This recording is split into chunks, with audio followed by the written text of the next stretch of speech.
He's an agitator.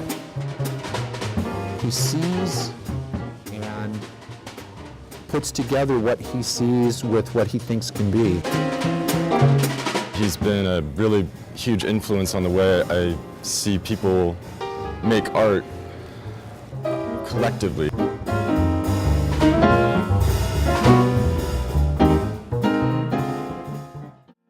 I had heard about Kirby for up to a year before I actually met him. And anytime I would mention that I was going to the tannery, people would say, "Do you know Kirby?" I got involved in this project when I moved, almost the minute I moved here in 2003. And when I heard about it, I thought, this is something that I'm quite familiar with in terms of this idea of an arts campus. And so it made a lot of sense to me because it has all the main components. It has the ability for people to live here. It has the ability for people to work here. And it has the ability for people to outreach to the general public. Those are really all the really core things that artists need to have in their life. So for a small retirement community like Santa Cruz to embrace such a big concept as the tannery is a kind of an extraordinary thing, particularly in the 21st century when there's so many fiscal cuts. So for me to watch this happen and see how it's impacted people's lives, both the people that live and work here, but to see how it's impacted the broader community in terms of their perception of the arts, it's a pretty phenomenal thing and rarefied to happen. I grew up in New York City. I grew up with very creative parents. My father was a writer, my mother was an illustrator. She worked for Look magazine. So my orientation has always been in the arts. But like many of us, we have to feed ourselves and pay for rent. So I ended up working consulting, predominantly in the tech markets for 20 years. One of those companies brought me out here where I moved to Silicon Valley. I was able to translate my connections that I'd made through my time here to end up working with the government in San Jose to put artwork in empty buildings that were empty from the earthquake. And I've always had a concurrent art background, but I never could fully focus on it because I was busy making money.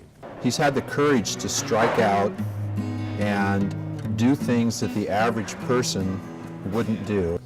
So I had to make some really, really rough choices. I feel like he's always kind of jumping off a cliff. I'm going to focus on the arts.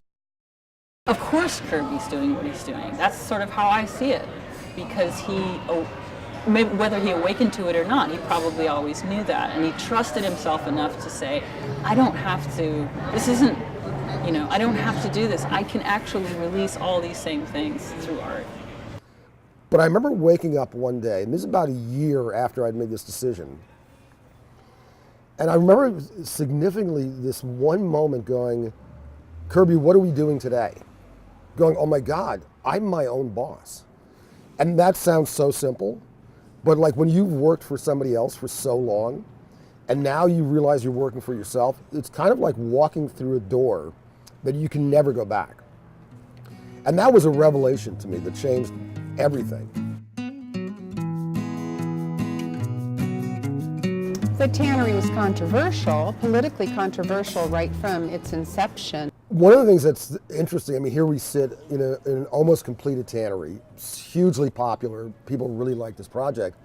The irony is when it was just an idea, there was maybe, I don't know, a dozen, maybe 24 max people that really believed in the project. Everybody else hated it. Hated this project. And that's,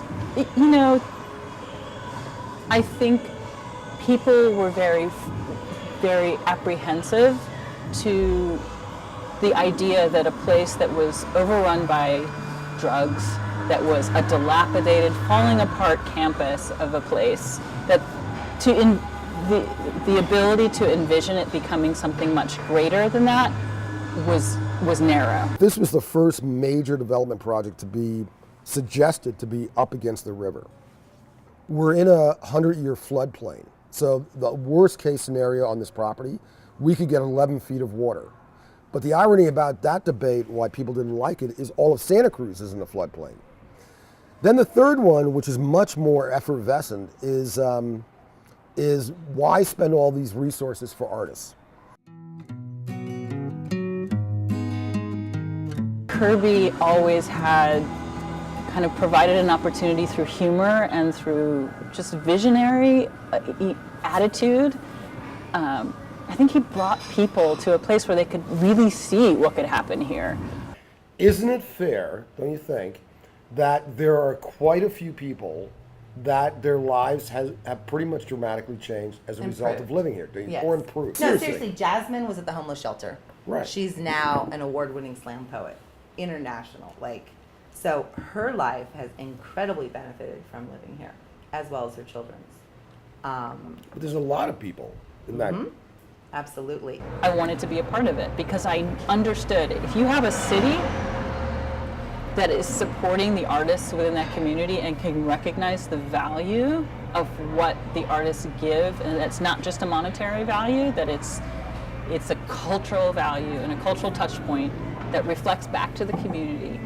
Any city that's supporting that obviously knows what they're doing. Because right now, as people are beginning, it's like coming into a new pair of jeans.